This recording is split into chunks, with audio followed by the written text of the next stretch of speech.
Sibay po, maya payabak kay kayungan kapatid kong kaluguran kang Kristo. Pagpatuloy tayo po yung kay katamong Bible study bilang pamag-service tamo, pamaglingkod kang Ginoo.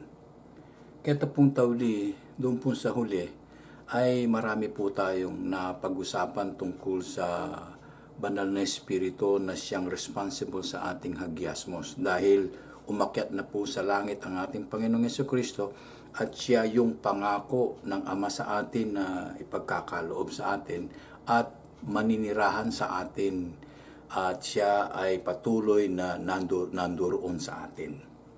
Kaya sa ating pagpapatuloy, yung ating napapag-usapan last time, we come across with Romans chapter 8 verse 9. This is a passage where it talks about the dwelling of our Holy Spirit, of our Lord Holy Spirit in us. Let me read to you the exact verbatim passage. Romans chapter 8 verse 9. It speaks like this: "But ye are not in the flesh, but in the Spirit. If so," said Apostle Paul, "if so be that the Spirit of God dwell in you." There you go, no? Yung salitang dwell. "Now, if any man have not the Spirit of Christ, he is none of his." Patuloy po natin na pinag-aaralan itong verse na ito at ilang beses na nating nabanggit.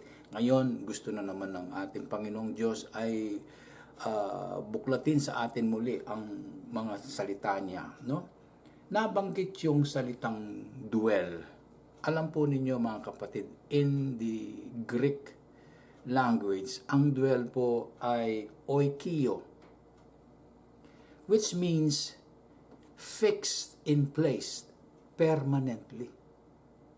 Kaya nung gamitin yung the Spirit of God dwell in you, parang sinasabi na permanente na siyang naninirahan sa inyo. Alam nyo naman kung manupahan ka, kung nanunupahan ka, hindi ka permanente doon sa lugar na yon. Maaring hindi mo pa gusto yung lugar na yon, ililipat ka ng iba. O kaya mayroong kang planong bumili ka ng sarili mong lupa at bahay o magpatayo ng bahay, yun ang magiging permanent residential mo o residente ka doon o residence, no? Kaya yung oikio, ang banal na espiritu ay nananahan na permanente na. Tapos na, hindi na pwedeng palitan, hindi na pwedeng ibang desisyonan, no? Kaya oikio means fixed in place permanently. The Holy Spirit is permanently present in our bodies. Ganun po ang ibig niya sabihin dun sa dwell in you. Kung ang banal na espiritu ay sumasa atin sa ating mga katawan, ano ang Bible verse natin dito? Siya ay naninirahan sa ating mga katawan na permanente siyang naninirahan doon. Alam po ba ninyo, naisip ng elder kung bakit naman pinili ng Diyos, dinisign ng banal na espiritu na ang ating mga katawan ay kanyang maging templo ayon sa unang Korinto 6:19. This is what we will read in 1 Corinthians chapter 6 verse 19. "Know ye not that your body is the temple of the Holy Ghost?" Tingnan nyo na. Ang ating mga katawan, particularly individual saved body or bodies of the saved, the Holy Ghost makes our body His temple. Or your body is the temple of the Holy Ghost which is in you, which ye have of God, and ye are not your own. Which ye have of God. God had created us. He is our maker, He is our creator. Kaya tama lamang na walang masabi ang diablo na naninirahan ang banal na espiritu na sa hindi kanya. Naninirahan ang banal na espiritu sa hindi kanya. Kumbaga, manupahan niya mo, aliwa naman niya ang landlord. But here, He is the landlord. Siya ang may-ari. Kaya may karapatan siyang manirahan sa atin.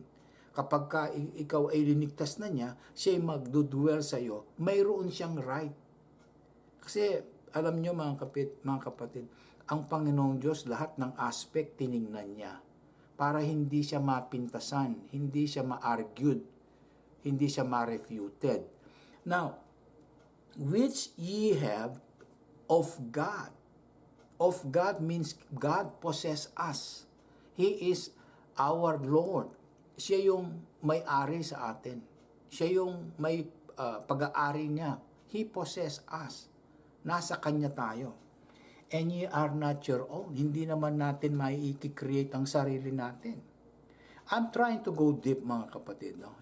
We are not trying to be very legalistic. Hindi. I'm just trying to be very deep in this study. Nabanggit niya, your body is the temple. Ano ba itong temple na ito? In Greek, pag-usapan po natin, no? When you come to the Word of God in the New Testament, you will going to deal with the Greek language. That word temple in Greek is naos, o neos, or naos, which means it is a building or an edifice or a place where God resides. Tingnan nyo na, no? It is a place where God resides, where He gets the worship, where He gets the reverence, and He takes it for His glory. Kaya mga kapatid, no?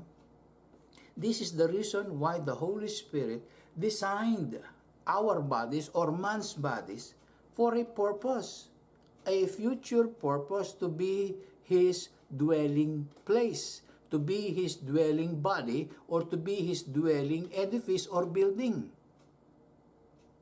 Can you get the idea? Napakaganda, di ba? Hindi na natin pag-aari, kaya nga si Apostle Paul, ako'y namatay when Christ was crucified, but however I live. God has to quicken that body in the future, pagka tayo mariredeem ng talaga. But then He quicken our spirit, for the Holy Spirit to be with the Spirit, our spirit. And He makes our body His temple, a temple of honesty, decency, righteousness, nandyan na lahat, worship, para ialay natin sa Panginoong Diyos. Now you understand the reason why the Holy Spirit makes our body His temple. Let us study further, like I said, the Holy Spirit has designed man's bodies to be His dwelling place. Let's take up this study. In Romans chapter 8 verse 11, according to my notes, no? Alam ko po ngayon siguro mayroon na kayong hawak na mga notes. Last time po dapat kasi hawak niyo yung aking outline. Nang sa gayon, while I take up the topic with you, nakaka-relate po kayo kagad. Hindi yung where your mind is going around, no? Where this is a thing that the Holy Spirit suggested to our pastor and was given to me. Now, in Romans chapter 8 verse 11, like I said, ganito po ang basahin natin.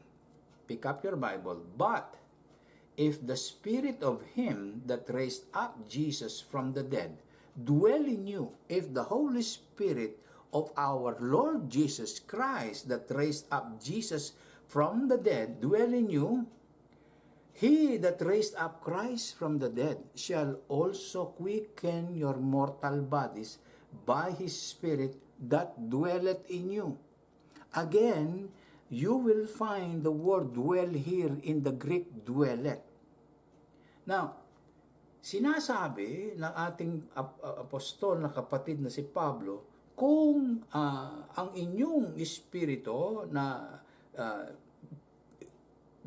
tinaas niya sa buhay si Kristo ay naninirahan sa inyo, itataas din niya kayo, no? He that raised up Christ from the dead shall also enliven you or reborn you or quicken your mortal bodies by His Spirit that dwelleth in you. I will now zero in on the term dwell. Sa Greek po, ang salitang dwell or dwelleth is enoikio. Mayroong pong relationship doon sa dwell permanently na sinasabing oikio, fixed in place permanently po yun. Ngayon naman, ginamit itong duelect in another sense. Eno ikeo. May relasyon po doon sa root word, oikio. Eno ikeo, dalawa po ang meaning nito. No? Ang meaning po unang meaning niya is to dwell, manirahan sa isang katawan o sa isang lugar. At ikalawa is to influence the one who is being dwelt upon. Dalawa, no? Maninirahan siya at magbibigay siya ng influensya. I-influensyahan niya, ano ba yung sa Tagalog sa influensya? Influensya na siguro, no? He will make the person do what he desires. No? Ganun na parang influensya yon. Kaya si Apostle Paul, nagbigay siya ng katotohanan galing sa banal na Espiritu. Kung ang banal na Espiritu ay maninirahan sa iyo, na siyang nanirahan kay Kristo, itinaas niya ang kanyang katawan, ngayon, gayon din ang gagawin sa inyo para manirahan sa inyo at influensyahan kayo. Huwag namang isipin ba, kinokontrol talaga tayo. Tama po yun. Ganun talaga. Pag-aari tayo ng Diyos. He is the potter. We are the pot. Kaya kung ano ang gusto niyang hubog, ganun ang mangyayari sa atin. Ang tanong kung papaano tayo'y tinitirhan na ng banal na Espiritu, kung papaano naman tayo niya ay i-influensyahan. Sana nakukuha natin yung salitang ini-influence tayo. Ang sagot po dito ay papasok ang salitang He must fill us. Yung feeling of the Holy Spirit. This is where our subject matter of fill comes in. Feeling or be filled. Pinupuno ka. No, mga kapatid? Kaya, yung dalawang meaning ng duelet doon sa ginamit sa Romans chapter 8 verse 11, inuulit ko po sa inyo para mamarka sa isip natin, ang kapangyarihan ng banal na Espiritu na manirahan sa atin ay hindi lamang maninirahan, kundi mayroon pa siyang purpose para udyukan tayo o influensyahan tayo o i-urge niya tayo. No? Urging. Kaya ang tanong na ating sinasagot ay kung paano naman niya gagawin yon. Kaya nga ang ating pag-uusap na ngayon ay tungkol sa filling of the Holy Spirit. Pagka pinag-usapan ang salitang pagpupuno o fill, F-I-L-L, marami pong ang pinanggalingan nito. Ang salitang fill sa Griego, marami pong usage. Kaya tingnan natin, isa-isahin po natin. Dalawa lang po siguro ito o tatlo. Gusto ko kayong idala sa Acts chapter 2. No? Hindi ba nangako ang ating Panginoong Jesucristo? Huwag po kayong umalis. Hintayin niyo po ang banal na Espiritu at Pentecost, yung ika-50 araw, darating siya. At may mangyayari. Tutulungan na kayo, siya na yung Spirit of Christ, ako na aakyat sa langit, at siya na ang magpapatuloy sa aking nasimulan. Now, let us go to Acts chapter 2, and then verse 2, and then punta tayo sa verse 4. Ganito po ang verse 2 muna. And suddenly, when the Holy Spirit now arrives, and suddenly there came a sound from heaven. Meron daw tunog. From heaven as of a rushing mighty wind. Pagka bumabagyo, malakas ang hangin, mararamdaman mo bubyong, no? Byong, yung hangin, no? Mighty wind. Ganun ang narinig. And the first word, it filled all the house where they were sitting. Manay-naya lang, naghihintay sila. And verse 4, and they were all filled, ayan, another filling, no, with the Holy Ghost, and began to speak other tongues as the Spirit gave them utterance. Napakaganda pong pag-usapan nito. Ako'y na-excite pagka ini-study ko po ito. Una, dumating ang banal na espiritu at narinig ang parang pagdating niya ay malakas na buyong ng hangin at pinuno niya ang buong bahay. Hindi lang kusina, hindi lang living room, hindi lang kung merong bedroom o merong garahe o anong pag-uusap, hindi lang yung buong bahay. We're talking of the whole house. Tingnan niyo po, our body is the house. It fills the whole house.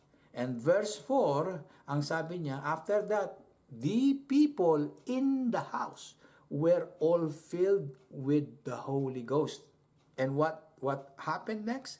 They began now to speak with other tongues as the Spirit gave them the power or the means or the instrument for them to speak and utter other languages. Yung pong pansinin nyo sa verse 2, yung pong fill na word doon, ang Greek equivalent po nun ay pleru or pleiru. P-L-E-R-O-O. Pleiru. Tawagin po natin pleiru. At yun namang sa verse 4, sa Acts chapter 2, verse 4, yung salitang fill doon na may sinabing with the Holy Ghost, ang word doon sa equivalent sa Greek ay pleto. P-L-E-T-H-O. Plato ang tawag natin. Tawagin natin Plato. So we have two words here, pleiru and Plato. What is the significance of pleiru versus Plato? Yung pong pleiru noong gamitin ni Brother Luke, no, yung sa evangelist na si Lucas, nang gamitin niya sa Acts chapter 2 verse 2. Ang ibig niyan sabihin, yung pleiru dito o pleiru, pinuno ng buong bahay. Yung buong bahay na puno ng hangin. Parang sinesearch lahat. Di ba pagka sinesearch mo, hindi ka lang magsisearch sa pintuan sa labas, kundi pintuan to pintuan hanggang sa lahat ng sulok ng bahay. Ganon ang nangyari dito. Kasi it filled the whole house or the whole volume of the house. Yung buong lugar ng buong loobin, the whole volume, pinuno po ng sound of the wind. Malakas na sound ang pinuno ito, na puno. Kung kakalampag yan ng buong bali, makanta po siguro milyari. Now, pleiru po ang ginamit. Doon naman sa verse 4, iba na ang ginamit niya with the root word play. Plato ang ginamit ni Lucas dito. And the Holy Spirit, they were filled with the Holy Spirit. Ibig sabihin, parang yung una, pinuno ang volume of the house. Ngayon, kinontrol ng banal na espiritu. Ang ibig sabihin ng Plato is to control. No? It controlled the people to speak. Tingnan ko And when they were all filled with the Holy Spirit. And right after they were filled with the Spirit, ayon sa gusto nila, they began to speak with other language. They were not only led, they were controlled. They were dominated. Parang mayroong binuka na lang yung bubig nila, nangyayari na. Ganon kalakas ang banal na espiritu. Ganon pinakilala. However, the Plato that was used here is for a singular purpose for evangelism. Para mangaral sila. Kaya nga, and they speak with other tongues as the Spirit gave them utterance. Or the Holy Spirit used them to do what He wants them to fulfill. Kaya, nagamit ang term, they are both yung salitang pleiru at Plato. Sa English ay fill. Why? Bakit isa lang? Ang meaning nila ay fill. Ginamit ay fill. Katulad ng agape, tatlo. Ang Greek, eros, ang love din. Tapos, phileo, love din. Tapos, agape, love din. See? Dito, dalawang salita, pleiru, and Plato. Parehong fill. Ang ibig sabihin dito, cognated words or connected words or with relation. Related sila sa isa't isa. Kaya pagka pinanggit ang Plato or Playru, alam mo na mag-anak ito. No? Magkamag-anak. Now, kaya natin pinag-aaralan ito, mga kapatid, para mabigyan natin ng kasaysayan o magkaroon ng record sa atin o magkaroon ng impulse sa atin o significance man na magkaroon tayo ng identification and definition what we are talking about. Feel. About the word feel. Kung paano naman mangyayari ito. Kasi may utos ang Diyos sa atin. No? May utos ang Diyos sa atin. Inutos niya doon sa Efeso 5:18. Dito magkakaroon na tayo ng revelation. Ang sabi niya, Ephesians 5:18, be not drunk with wine. Utos yan, huwag kayong magpakalasing. Wherein is excess. Kasi pagka umiinom kayo, mapapasobra kayo. Huwag kayong magsipag-inom, wherein is excess. But, ito utos din, be filled, plero. Itong ibig niya sabihin, plero ang ginamit dito sa be filled with the Spirit. Mapuno man kayo, kailangan ay mapuno kayo, magpakapuno kayo ng banal na Espiritu. Kung paano man ang talagang tamang pagkatagalog dito. Ngayon, alam ba ninyo, this is an imperative statement, which is a command that requires an obedience. Tinanong ko sa sarili ko, kung bakit naman hindi ginamit ang Plato, be filled or be controlled by the Holy Spirit. Hindi outrightly controlling. Kasi mga kapatid, no, yung control ng banal na Espiritu for a purpose of evangelism, pero yung Plato, very general sense. Malalaman ninyo na mamaya pag-uusapan din natin ang Plato, kung ano ang ibig sabihin. Kasi hindi ginamit ang Plato because there is a reward for us to obey. If we obeyed, there is a corresponding reward. Meron tayong gana na tatanggapin. Kaya kung mag-o-obey tayo, no, nasa sa atin ang desisyon. Isasupply ng banal na Espiritu, gamitin mo. Ngayon, kaya pala, hindi niya ginamit yung Plato kasi itong mga taong ito, hindi magsasalita talaga. Kailan magsasalita sila Pedro? Kailan magsasalita? Wala naman silang lakas ng loob. Dumating na nga ang lakas kailan? Ang tanong gagamitin ba nila? Takot na takot nga yung mga tao noon sa araw na yun. Kung lumabas man sila, baka patayin sila. But then, the strength and the powerful motion of the wind of God had made change to these people. He dominated them. He controlled them. He moved them. He is the one moving them actually. Yun ang ibig sabihin ng Plato. And there is no reward there. Wala pong reward doon kasi yun ay kagustuhan ng Diyos, hindi nila kagustuhan. Sila'y naghihintayan lang.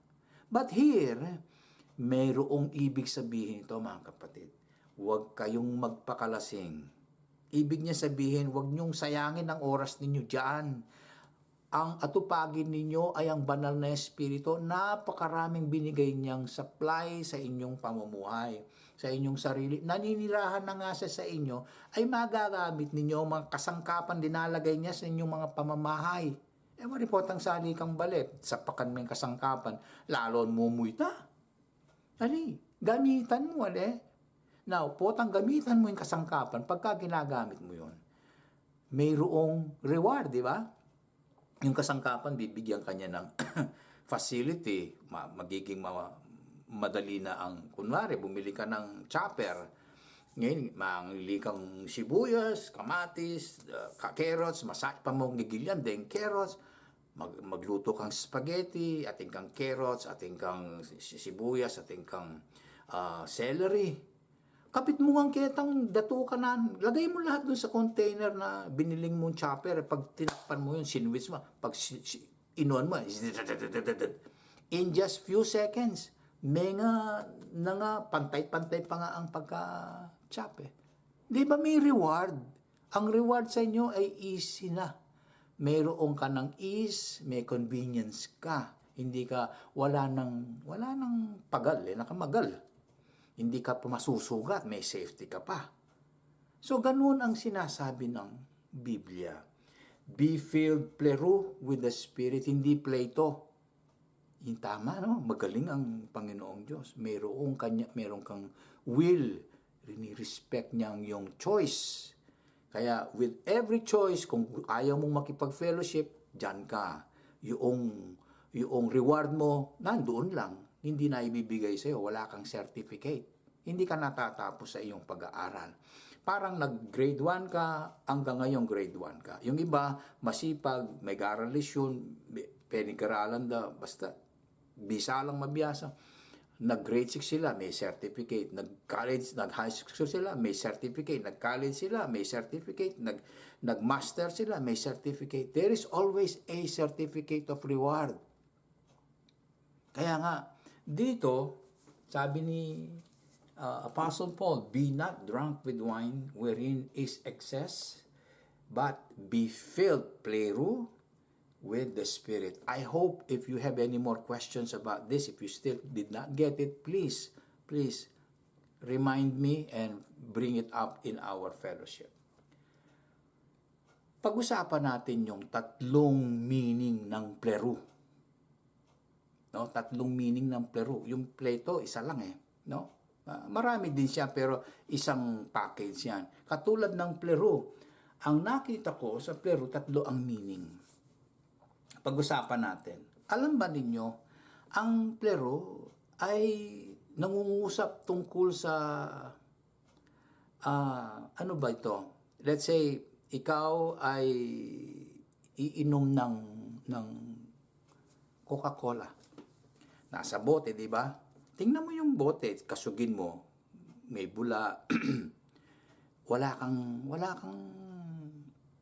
condition kung nakakakita ka doon kung ano. Basta nakikita mo lang yung liquid at saka yung bote. Ang kulay ng bote, liquid ay itim. However, pag binukas mo yun, anong mangyayari? Hindi ba, pok! Merong pressure, ano? Saan galing yung pressure? Hindi mo naman nakita. I'm talking about pressure.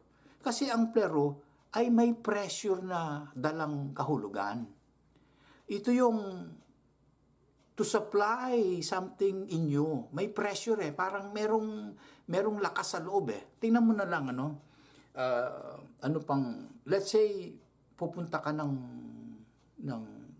ibang bayan, sasakay ka ng sarili mong bangka. Lalagyan mo siya ng pole, yung parang dutong yang makaba, kaya ilalagay mo yung lona mo doon, lalagyan mo ng tali, itatali mo sa bangka mo. Tapos habang magsagwan ka, habang nagro-rowing ka, may hangin na tumutulong sa'yo.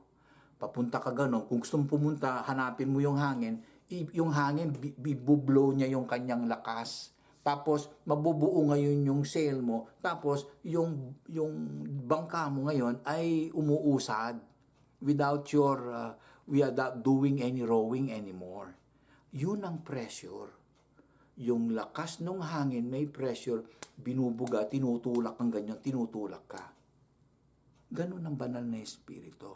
Pagka na-feel ka ng banal na Espiritu, may pressure sa loob. Tinutulak kang gawin mo ang mga bagay for obedience sake. Ito yung mamintu ka. Idadala ka niya sa lugar ng obedience para masunod mo ang kalooban ng Diyos. Nakukuha niyo na ba? Kaya feeling of the Holy Spirit has a purpose for bringing you to the path to the way of obedience. Ganyan talaga, no? Hindi tayo makakaalpas doon. Kailangan mag-obey tayo. Ikalawang, kung malinaw na po yan, pressure. Tandaan po ninyo, may pressure dyan. Number 2, yung plero, ganito naman yung, kasi parang na-spread out Pagka, di ba, yung pagkapasok nung malakas na tunog na may hangin, yung hangin dala-dala yung tunog, pinuno ang buong bahay. Parang na-scattered, parang na-spread out, ikinalat, kinakalat. So, ang plero, ganito ang tingnan ninyo, no? Kumuha ka ng baso, kumuha ka ng isang tasang, isang kutsarita o kutsarang asin, lagay mo sa baso, stir mo. Yung tubig doon na nandoon, lagay mo doon sa baso at stir mo ngayon, ihalo mo. Yung tubig na walang lasa, pag sinamutan mo ng asin, ano mangyayari? Yung lasa ng asin ma-spread out sa buong parang buong substance, yung lahat ng nandoon na tubig ay magiging maalat. Tama po, magiging maalat. O kaya kumuha ng tubig, clean, very clean and sparkling water. Kumuha ka naman ngayon ng parang yung meron kang pangulay, yung dye, magdaday ka ng kinukulayan mo yung damit, ilagay mo ngayon doon o kaya yung tina, si kapatid na Pina, alam niya yung tina, yung kulay blue, pagkatapos ka na maglaba, magluglog na kopo, kahit kabit may tantina, bangkanta, kahit spread mo, spread go mo makanyan, nanong malyari, maging blue itang danong niya po. Kay kapit mo yung maputi, maging mas maputi. Ito po yung plero. Yun ang ibig sabihin ng plero. Tingnan nyo na lang kung ang banal na espiritu ay pumasok sa atin at nanahan sa atin, naninirahan sa atin. Ganon nangyayari. Lahat na lang ng sulok ng ating kaisipan, ang ng damdamin natin, pinupuno niya. Nagkakaroon po ng permeation or permeated tayo or scattered throughout ang kanyang presensya sa atin. Ay kalawa po yun, Ito yung pangatlo. Yung kapangatlo parang Plato. Hawak niya yung control. Kinokontrol tayo. Anong kinokontrol sa atin? Kinokontrol niya tayong wag nang magkasala. Para madali kang maminto. Para madali kang maminto o madali kang mag-obey o sumunod sa Kanya. Alam po ba ninyo, pag may kasalanan tayo, hindi tayo nakaka-obey. Mahirap. Magbalik muna tayo sa fold ng ating Panginoong Diyos, sa Kanyang grace, para makapag-obey tayo. Kasi mga kapatid, pagka nagkasala tayo, humingi muna tayo ng tawad. Kung hindi, wala po yung fellowship ng Diyos sa atin. Ganon din sa banal na espiritu. Kaya, yung control niya, parang pag ang asawang babae, dinodomina niya yung lalaki, parang ganon. Domination. O dominant ang banal na o di-dominate niya tayo. Hindi tayo ini-intimidate. Walang intimidation. Dominate lang. Dinodominate tayo. O kinokontrol tayo. Kasi pinupuno nga niya tayo Tingnan nyo na lang, sa susunod nating pagkikita muli sa ganitong serye. Pag-usapan natin ito muli para talagang ma-refresh tayo at ma-remind na naman tayo at maigi nating makilala ang banal na salita ng Diyos. Pag-uusapan natin sa susunod kung paano ito nangyayari. Para naman sa susunod na mga serye, maintindihan natin yung walk in the Spirit. Kasi naman, mahirap naman na naglalakad ka sa banal na Espiritu, hindi mo naintindihan kung bakit kung ano naman ang ginagamit mo sa paglalakad mo sa Kanya, nakasama siya. Bago ako magtapos, mga kapatid, kung mayroon po kayong mga tanong, at kung hindi man, nandyan po sa inyong screen ang aking email address, kung sakali man po. Una, pressure or yung it will cause to abound in you, talagang mayroong dating. Ikalawa, magkakalat ito, i-spread out ito throughout lahat ng madatnan, magiging makulay, ma-spread out ito or permeation ang sinasabi. Ikatlo, yung domination or yung control niya. Para bang yung pagka natakot ka, takot ka, wala kang pinakikita sa sarili mo kundi takot lang. Takot na takot ka, wala nang iba. Yun ay nadominahan ka ng yung takot. Na-control ka ngayon sa iyong takot. Natatandaan nyo si Kristo nung nagalit ang mga Hudyo sa Kanya. Dahil sa kanilang galit, talagang kinalagkad hanggang sa ipapatay. Yun ay plero. Talagang wala nang ibang kinikilala, wala nang tinitingnan. Pagka ang tao galit na galit, nakakapatay, di ba? Kaya nga nakakapatay. Sabi nila, nagdilim daw ang kanilang paningin. Paano naman magdidilim ang paningin mo nakakakita ka ng may expression yun, figure of speech. Na-control siya ng maigi, kaya nagdilim daw ang paningin mo. Ang paningin niya. Tama ba? Magdidilim ang paningin mo, natisod ka. Paano mo makakalabit yung baril? At the same time, paano nakuha yung baril nakita mo yung baril. Niya lang, ibig niya sabihin pala, na-control siya sa kanyang emotion. So nakikita nyo ngayon kung paano ang plero magtrabaho ang banal na espiritu sa atin. Huwag nyong kalimutan, it depends on us. Sabi dun sa Ephesians chapter 5 verse 18, be not drunk with wine which is excess. Hindi tama ito. But be filled. Utos po ito sa atin. Inutos. Hindi lang sinabi na okay lang. Kung ayaw mo, di wag. Hindi. Inutos po ito sa atin. Utos po yan. Imperative po yun. Be filled. You need to be filled with the Holy Spirit. Parang ganon. Or you must be filled with the Holy Spirit. Payagan mo sa sarili mo yung action ng banal na yung trabaho niya ng banal na espiritu sa iyo. Gamitin mo yun. Ang ibig niya sabihin yun. Ganun ang ibig niya sabihin. O yan mga kapatid, sana naipaliwanag kong maigi itong series number 2 or part 2 ng ating Walk in the Spirit. Maaring sa part 3 ay hindi pa Walk in the Spirit or part 4 natin kung ano man, saan po tayo dali ng banal na espiritu. Nagpapasalamat po ang inyong elder sa inyong pakikinig at sa inyong pakikisama sa trabahong ito na paglilingkod sa Diyos, sa inyong pakikisama sa pagpapayag ninyo na mag-aral sa banal na salita ng Diyos. Dahil mayroon pong purpose ang ating Panginoong Diyos sa atin. Maraming salamat Ama, maraming salamat Banal na Espiritu at lalong-lalo na sa ating tagapagligtas, ang ating Panginoong Jesucristo. Thank you very much po sa inyong guidance and inyong help. Maraming salamat po.